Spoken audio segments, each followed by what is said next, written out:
चुनाव नजदीक आते ही बीजेपी एक्टिव मोड पर आ चुकी है। एक तरफ जहां केंद्रीय नेतृत्व छत्तीसगढ़ पर फोकस कर रहा है, तो दूसरी तरफ छत्तीसगढ़ बीजेपी भी सरकार को घेरने का कोई मौका नहीं छोड़ती नजर आ रही है। इसी कड़ी में आज से बीजेपी ने प्रेस ब्रीफिंग के सहारे सरकार और कांग्रेस के हर छोटे बड़े मुद्दे को लेकर प्रेस ब्रीफ की शुरुआत की है।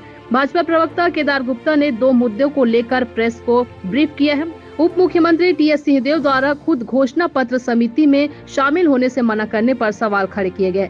वहीं शराब घोटाले पर भूपेश सरकार को घेरते नजर आए हैं। सभी प्रिंट मीडिया और इलेक्ट्रॉनिक मीडिया के साथीगण, आप सभी को सावन सोमवार की बहुत बहुत बधाई, ढेर सारी शुभकामनाएं। और आज का ये प्रेस ब्रीफिंग जो आज का पहला कार्यक्रम है, मैं उस सब में आप सबका स्वागत, वंदन और अभिनंदन करता हूँ।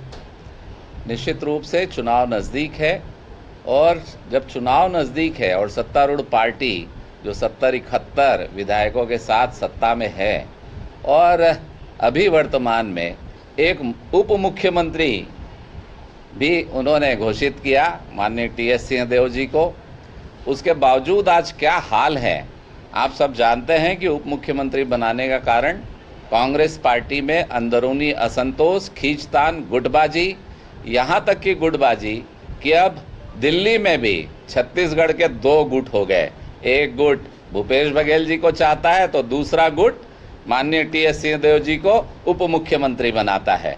तो ये हाल हो गया कि छत्तीसगढ़ में तो सत्ता है, शासन है, प्रदेश की इकाई है, यहाँ गुटबाजी होनी चाहिए, पर यहाँ की गुटबाजी के साथ दिल्ली में गुटबाजी हो गई। इतना भयंकर विस्फोट छत्तीसगढ़ की कांग्रेस में दिखाई पड़ता है। और ये आज के समाचार पत्रों से और आज की हलचलों से ये बहुत पुष्ट और स्पष्ट हो जाता है कि माननीय टी.एस. सिंहदेव जी जो घोषणा पत्र के, पिछले घोषणा पत्र के जय और वीरू, उसमें से जय ने साथ छोड़ा या वीरू ने साथ छोड़ा, अब ये एक अकेला रह गया। और उन्होंने कह दिया टी.एस. सिंहदेव जी ने कि मैं घोषणा पत्र की समिति में नहीं रहूंगा। ये बहुत बड़े असंतोष को स्पष्ट करता है, बहुत बड़े वादा खिलाफी कांग्रेस पार्टी को इसको स्पष्ट करता है। माननीय टी.एस. सिंहदेव जी ने पहले ही ग्रामीण विकास मंत्रालय से इस्तीफा दे दिया था, जब ग्रामीणों के आवास भूपेश सरकार नहीं बना पा रही थी। प्रधानमंत्री जी ने पूरा पैसा दिल्ली से अपने हिस्से का भेज दिया था, और भूपेश जी प्रधानमंत्री आवास पर रोक लगाए बैठे हैं। इससे नाराज होकर टी.एस. सिंहदेव जी ने इस्तीफा दे दिया था। बड़ा लंबा पत्र लिखा था टी.एस. सिंहदेव जी ने, जिसमें लिखा था कि हमारी सरकार ने जो वादे किए, जो घोषणा पत्र में है, हमने गंगा जल की कसम खाई, हमने गाय की पूंछ पकड़कर कसम खाई, और निश्चित रूप से हम उन वादों को पूरा नहीं कर पा रहे हैं। इसलिए वादे पूरा नहीं होने के कारण मैं इस विभाग से इस्तीफा देता हूं।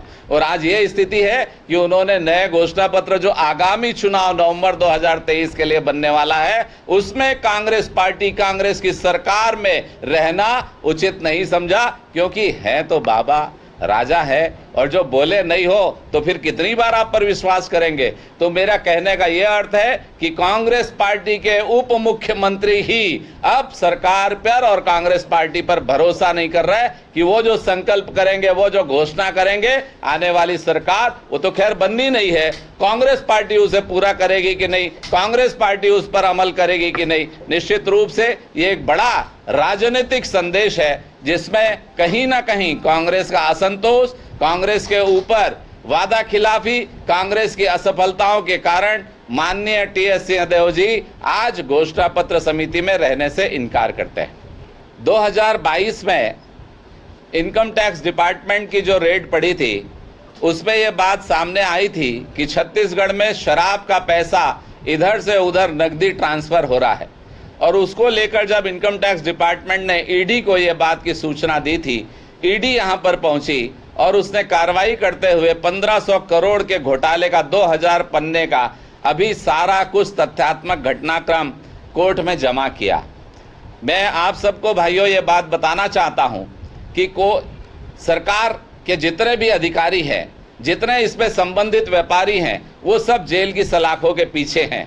और कोर्ट ने भी प्राइमा फेसी का पूरा अध्ययन करके ये बात को माना है कि इन लोगों ने अपराध किया है और छत्तीसगढ़ महतारी का धन, छत्तीसगढ़ महतारी का पैसा, छत्तीसगढ़ महतारी का वो पैसा जो युवाओं के काम आता, जो यहाँ के विकास के काम आता, वो भ्रष्टाचार की भेंट चढ़ा है। इसलिए सारे लोग जो सलाख के पीछे हैं, बार बार जमानत की अर्जी देने के बावजूद उनकी जमानत नहीं हो पा रही है। इसका यह बात को सिद्ध करता है कि ये जो शराब घोटाला ईडी ने पकड़ा है, ये शाश्वत सत्य है। उसके बावजूद आज हम ये मांग करते हैं कि ये सरकार सोई हुई है।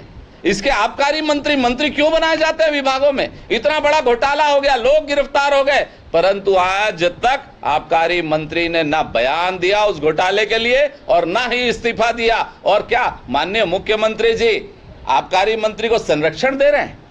क्या मुख्यमंत्री जी ने भी उन्हें पद से नहीं निकाला, उनका इस्तीफा नहीं लिया, उन्हें क्यों नहीं हटाया आज तक? क्या माननीय मुख्यमंत्री जी का भी इस पे संरक्षण है आबकारी के इस घोटाले में? तो निश्चित रूप से भारतीय जनता पार्टी ये मांग करती है कि शराब घोटाला जो कोर्ट में भी आज लोगों को जमानत नहीं मिल रही है, इससे स्पष्ट है कि ये बड़ा घोटाला है और इसमें आबकारी मंत्री को इस्तीफा देना चाहिए, पद से हटाना चाहिए। या भूपेश जी ये बताएं कि वो आखिर इनको संरक्षण क्यों दे रहे हैं।